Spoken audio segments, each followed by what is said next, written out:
നമസ്കാരം. കാർഷിക പഞ്ചാംഗപ്രകാരം മലയാള മാസമായ മേടത്തിലെ ആദ്യ ദിവസമാണ് നാം മേടവിഷു അല്ലെങ്കിൽ മഹാവിഷുവായി ആഘോഷിക്കുന്നത്. കേരളം കൂടാതെ പല ദേശങ്ങളും ഈ ദിവസമോ ഇതിനോടനുബന്ധിച്ചിട്ടുള്ള ദിവസങ്ങളിലോ ഈ ആഘോഷാചാരങ്ങൾ നടത്തുന്നുണ്ട്. ഉദാഹരണത്തിന് ആസാമിലെ ബിഹു, പശ്ചിമ ബംഗാളിലെ പൊയില ബൈശാഖ്, ബീഹാറിലാണെങ്കിൽ ബൈഹാഗ്, പഞ്ചാബിൽ ബൈശാഖി, തമിഴ്നാട്ടിൽ പുത്താണ്ട്. ഇങ്ങനെയാണ് നമ്മുടെ വിഷു അവർ ആഘോഷിക്കുന്നത്. ഇനി വിഷു എന്ന വാക്ക് വിഷുവം എന്ന പദത്തിൽ നിന്നാണ് ഇത് ഉണ്ടായിട്ടുള്ളത്. ഇതുകൊണ്ട് അർത്ഥമാക്കുന്നത് തുല്യമായത് എന്നാണ്. അതായത് രാവും പകലും തുല്യമായ ദിവസത്തെ വിഷു എന്ന് വിളിച്ചു തുടങ്ങി. മഹാവിഷു അല്ലെങ്കിൽ വിഷു എന്നറിയപ്പെടുന്ന നമ്മുടെ ഈ ആഘോഷത്തിന് പിന്നിൽ ഒട്ടേറെ ഐതിഹ്യങ്ങൾ നിലവിലുണ്ട്. അതിൽ ഒരു പുരാണ കഥ കേട്ടോളൂ. ഒരിക്കൽ 3 ലോകങ്ങളും നരകാസുരൻ്റെ ഉപദ്രവത്താൽ വലഞ്ഞു. എല്ലാവർക്കും ബുദ്ധിമുട്ട്. തുടർന്ന് ശ്രീകൃഷ്ണനും പത്നി സത്യഭാമയും ഗരുഡാരൂഢരായി നരകാസുരനുമായി യുദ്ധത്തിനെത്തി. യുദ്ധത്തിൽ മുരൻ, താമ്രൻ, അന്തരീക്ഷൻ, ശ്രവണൻ, വസുവിഭാസു, നപസ്വാൻ, അരുണൻ തുടങ്ങിയ അസുരന്മാരെയെല്ലാം വധിച്ച് ഒടുവിൽ നരകാസുരനെയും നിഗ്രഹിച്ചു. മഹാവിഷ്ണുവിൻ്റെ അവതാരമായ ഭഗവാൻ ശ്രീകൃഷ്ണൻ നരകാസുരവധം നടത്തിയ ദിനമാണ് വിഷുവായി കൊണ്ടാടുന്നതെന്നാണ് ഒരു ഐതിഹ്യം. അതുപോലെ വിഷു, വിഷുഫലം ഇവ രണ്ടും തന്നെ കേരളീയർക്ക് ഒട്ടും ഒഴിച്ചുകൂടാൻ സാധിക്കാത്ത കാര്യങ്ങളാണ്. വിഷുവിൻ്റെ പ്രാധാന്യം നോക്കാം. വിഷുവിനോടനുബന്ധിച്ച് ആചാരപരമായി ഏറ്റവും പ്രാധാന്യം കൽപ്പിക്കുന്നത് വിഷുക്കണിക്കാണ്. സൂര്യൻ മേടം രാശിയിലേക്ക് സംക്രമണം നടത്തുന്ന സൂര്യോദയത്തിലാണ് വിഷുക്കണി ദർശിക്കേണ്ടത്. ശുഭമുഹൂർത്തത്തിൽ വിഷുക്കണി ദർശിച്ചാൽ അടുത്ത വിഷു വരെ സർവൈശ്വര്യങ്ങളും സമൃദ്ധിയും അനുഭവിക്കാൻ സാധിക്കുമെന്നാണ് വിശ്വാസം. വിഷുമുഹൂർത്തത്തിൽ തന്നെ വിഷു കൈനീട്ടം സ്വീകരിക്കുന്നത് സമ്പത്ത് സമൃദ്ധി പ്രദാനം ചെയ്യുന്നതായി വിശ്വസിക്കുന്നു. എല്ലാ സമസ്ത ഐശ്വര്യങ്ങളും സമ്പത്തും ജീവിതത്തിൽ ചൊരിയുവാൻ വിഷു ആചരിക്കുന്നു. സൂര്യൻ ഒരു രാശി മാറി അടുത്ത രാശിയിലേക്ക് സഞ്ചരിക്കുന്നതിനെ സംക്രാന്തി എന്ന് പറയുന്നു. സംക്രാന്തികളിൽ ഏറ്റവും പ്രധാനമായവ മഹാവിഷുവം, അതായത് മേഷാദി എന്നാണ് പറയുന്നത്. കേരളത്തിൽ പ്രധാനമായും 2 വിഷുവാണ് വരുന്നത്. മേടത്തിൽ വരുന്ന മേടവിഷുവും തുലാമാസത്തിൽ വരുന്ന തുലാവിഷുവും. സൂര്യൻ മേടം രാശിയിൽ പ്രവേശിക്കുന്ന ദിവസം ഭൂമധ്യരേഖാ പ്രദേശത്ത് സൂര്യപ്രകാശം 180 ഡിഗ്രിയിൽ നേരെയാണ് പതിക്കുന്നത്. ഈ ദിവസം രാത്രിയുടെയും പകലിൻ്റെയും സമയദൈർഘ്യം ഒന്നായിരിക്കും, തുല്യമായിരിക്കും. അങ്ങനെ ഋഷിവര്യന്മാരും നമ്മുടെ പൂർവികരും യാതൊരു വിധത്തിലുള്ള സാങ്കേതിക ഉപകരണങ്ങളും ഇല്ലാതിരുന്ന കാലത്ത് സൂര്യൻ്റെ സംക്രാന്തിയും ഭൂമിയുടെ അച്ചുതണ്ടിൻ്റെ പ്രത്യേകതകളും കാലാവസ്ഥാ വ്യതിയാനങ്ങൾ, മഴ തുടങ്ങിയവ വിശദമായി മനസ്സിലാക്കിയുള്ള അടുത്ത 1 വർഷക്കാലത്തെ പ്രവചനങ്ങൾ നടത്തിയിരുന്നു എന്നത് നമുക്ക് തികച്ചും അഭിമാനജനകമായ കാര്യമാണ്. യഥാർത്ഥത്തിൽ വിഷുവങ്ങളിൽ പ്രധാനമായ മഹാവിഷുവം അല്ലെങ്കിൽ വിഷു ഇപ്പോൾ 24 ദിവസങ്ങളോളം പിന്നിലാണെന്നാണ് വിദഗ്ധർ പറയുന്നത്. ഭൂമിയുടെ അച്ചുതണ്ടിൻ്റെ വൃത്താകൃതിയിൽ ചലിക്കുന്ന പ്രതിഭാസത്തിൻ്റെ വ്യത്യാസമാണ് ഇതിന് പിന്നിൽ. മുൻപ് മഹാവിഷുവം മേടമാസത്തിൽ കൃത്യമായി വന്നിരുന്നു. ഈ ഭൂമിയുടെ അച്ചുതണ്ടിൻ്റെ ഈ വ്യത്യാസം കാരണം മഹാവിഷുവം ഇപ്പോൾ മീനരാശിയിലാണ് വരുന്നത്. പക്ഷേ നാം വിഷു ആചരിക്കുന്നത് മേടമാസത്തിൽ തന്നെ തുടരുന്നു. ഇതേപോലെ തുലാമാസത്തിലെ വിഷു ഇപ്പോൾ കന്നിരാശിയിലാണ് വരുന്നതെന്നാണ് വിദഗ്ധ മതം. ഇനി ജ്യോതിഷപരമായി ചിന്തിക്കുകയാണെങ്കിൽ വിഷുവിന് ചെയ്യുന്ന കാര്യങ്ങളുടെ ഫലങ്ങൾ അടുത്ത വിഷു വരെയുള്ള 1 വർഷം അനുഭവിക്കാൻ സാധിക്കുമെന്നാണ് പറയുന്നത്. അതിനാൽ വിഷു ദിവസം ശുഭകരമായ കാര്യങ്ങൾ ചെയ്യുവാനോ തുടക്കം കുറിക്കുവാനോ ആളുകൾ ശ്രമിക്കുന്നു. പണ്ട് മുതലേ തന്നെ കേരളത്തിൽ വിഷുഫലം പറയുന്ന പതിവുണ്ടായിരുന്നു. അടുത്ത ഒരു വർഷത്തെ ഗ്രഹങ്ങളുടെ സ്ഥാനങ്ങൾ ഗണിച്ച് അതിനെ അടിസ്ഥാനമാക്കിയാണ് വിഷുവിന് ഫലം പറയുന്നത്. സൂര്യൻ്റെ മേടസംക്രമണം കണക്കാക്കി വിവിധ തരത്തിലുള്ള ഗണന ചിന്തകളിലൂടെയാണ് ജ്യോതിഷികൾ വിഷുഫലം പ്രവചിക്കുന്നത്. ഇങ്ങനെ പ്രവചിക്കുന്ന വിഷുഫലത്തിന് ഓരോ കേരളീയൻ്റെയും ജീവിതത്തിൽ ഉള്ള പ്രാധാന്യം പറഞ്ഞറിയിക്കാൻ സാധിക്കുന്നതല്ല. അടുത്ത ഒരു വർഷക്കാലത്തെ ജീവിത പ്രതീക്ഷകളും മോഹങ്ങളും ചിന്തകളും, അതായത് വിദ്യാഭ്യാസം, വിവാഹം, സന്താനങ്ങൾ, ഗൃഹനിർമ്മാണം, ജോലി, ബിസിനസ്, മറ്റു കാര്യങ്ങൾ, അങ്ങനെ ജീവിതത്തിൻ്റെ എല്ലാ മേഖലകളിലുമുള്ള കാര്യങ്ങളെല്ലാം ഈ വിഷുഫലത്തെ അടിസ്ഥാനമായാണ് ഒരു ശരാശരി കേരളീയൻ ചിട്ടപ്പെടുത്തുന്നതും ശുഭാപ്തി വിശ്വാസം നേടുന്നതും. വിഷുഫലമാണ് അടുത്ത ഒരു വർഷം നിങ്ങളെ ജീവിത വിജയം നേടുവാൻ, നേട്ടങ്ങൾ കരസ്ഥമാക്കുവാനുമായി നയിക്കുന്നത്. അതുകൊണ്ട് തന്നെ വിഷുഫലത്തിന് വളരെ വലിയ സ്വാധീനമാണ് ഉള്ളതെന്ന് പറയാം. ഇനി നിങ്ങളുടെ വിഷുഫലം എങ്ങനെയാണ് ജീവിതത്തിൽ പ്രതിഫലിക്കുന്നതെന്ന് നോക്കാം. പഴമക്കാർ പറയും, നല്ല മഴക്കാറുണ്ട്, ഇന്ന് മഴ പെയ്യും. കുറച്ച് കഴിഞ്ഞാകട്ടെ കാറ്റ് വരികയായി, മഴയൊട്ട് പെയ്യുന്നുമില്ല.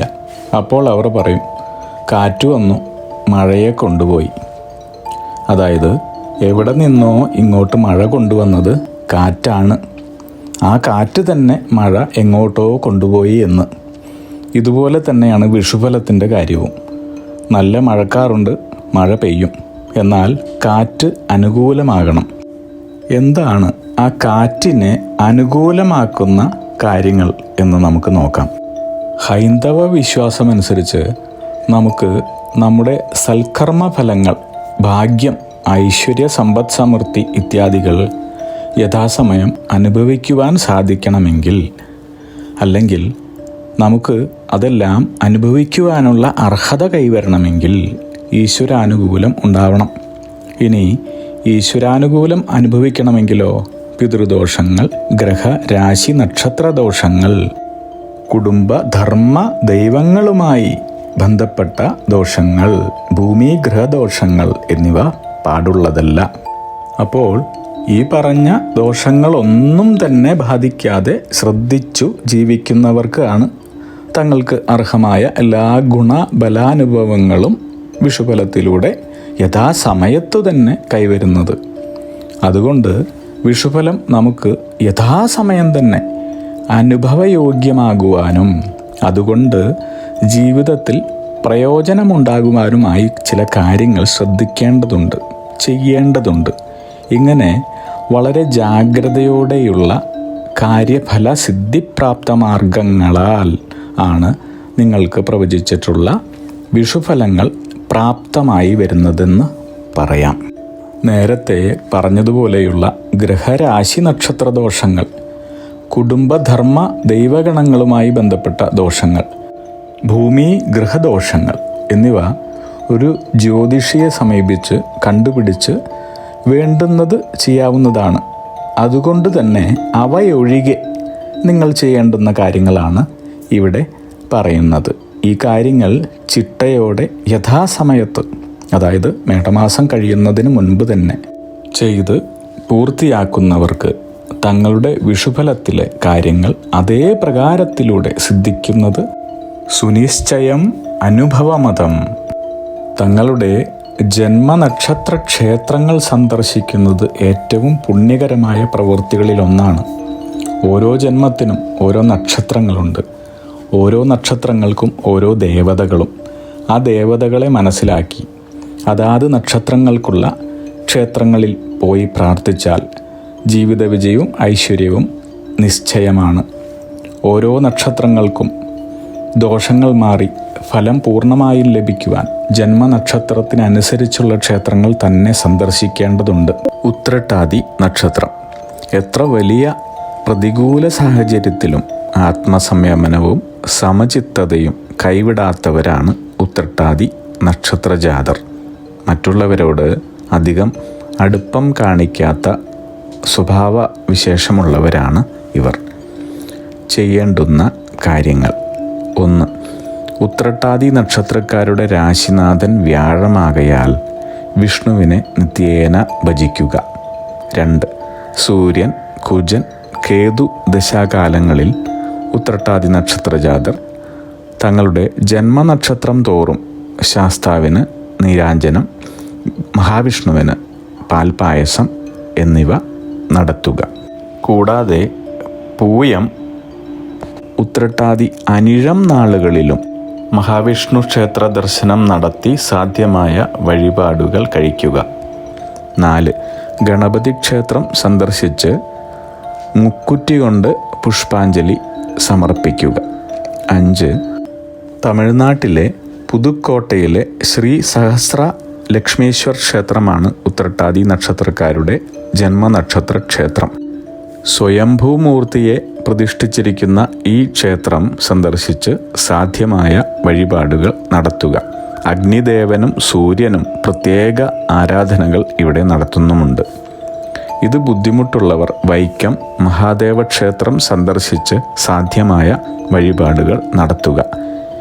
ഇവിടെ അന്നദാന പ്രഭുവായാണ് വൈക്കത്തപ്പനെ ആരാധിക്കുന്നത്. കേരളത്തിലെ ഏറ്റവും പഴക്കമുള്ള ക്ഷേത്രങ്ങളിലൊന്നായ വൈക്കം മഹാദേവ ക്ഷേത്രം ദക്ഷിണ കാശി എന്നും അറിയപ്പെടുന്നുണ്ട്. ഇവിടെ നിർദ്ദേശിച്ചതെല്ലാം ചെയ്യുക വഴി എല്ലാ ദോഷഫലങ്ങളെയും ഇല്ലാതാക്കി ഈ വർഷത്തെ വിഷുഫലങ്ങളെല്ലാം തന്നെ നേടുവാൻ നിങ്ങളെ സഹായിക്കുന്നു.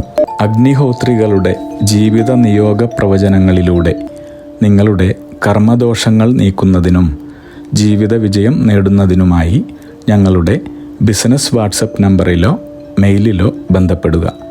പരീക്ഷ, ഇൻ്റർവ്യൂ, ഇഷ്ടജീവിത പങ്കാളി, വിവാഹം, സന്താനഭാഗ്യം, രോഗദുരിതങ്ങളിൽ നിന്നുള്ള മോചനം, ഉദ്യോഗസ്ഥാന ലബ്ധി, ഭൂമി സ്വീകരണം, ഗൃഹനിർമ്മാണം, ഇഷ്ടജനലബ്ധി, ദാമ്പത്യ സൗഖ്യം, ജോലി, ബിസിനസ്, മറ്റു കർമ്മരംഗങ്ങളിലെ അഭിവൃദ്ധി, ആയുരാരോഗ്യ സൗഖ്യം, സർവസമസ്ത സമ്പദ് സമൃദ്ധി തുടങ്ങി എല്ലാ ജീവിത വിജയങ്ങൾക്കും കൂടാതെ സമ്പൂർണ്ണ ദോഷപരിഹാരങ്ങൾക്കും ഇഷ്ടകാര്യ വിജയങ്ങൾക്കും സർവ്വ ഐശ്വര്യങ്ങൾക്കുമായി വിവിധ രത്നക്കല്ലുകൾ ധരിക്കുന്നതിനുള്ള ഉപദേശങ്ങൾക്കായും പ്രശ്നപരിഹാരങ്ങൾക്കുമായി നിങ്ങൾക്ക് അഗ്നിഹോത്രി ജീവിത നിയോഗ ആചാര്യന്മാരുടെ ഉപദേശം സ്വീകരിക്കാവുന്നതാണ്.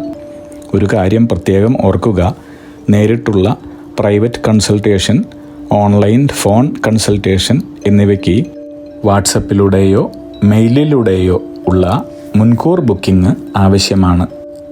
ബിസിനസ് വാട്സപ്പ് നമ്പർ ശ്രദ്ധിച്ചോളൂ: 9846797971. Mail ID myniyogam@gmail.com. നിങ്ങളുടെ എല്ലാ വിധത്തിലുമുള്ള പിതൃ, കർമ്മ, ഗ്രഹ, രാശി, നക്ഷത്ര ദോഷനിവൃത്തികൾക്കും പരമമായ ജീവിത വിജയത്തിനും അവസാനത്തെ അത്താണി അഗ്നിഹോത്രി ജീവിത നിയോഗ ആചാര്യന്മാർ. അഗ്നിഹോത്രികളുടെ ജീവിത നിയോഗ പ്രവചനങ്ങൾ മനുഷ്യ നന്മയ്ക്ക്.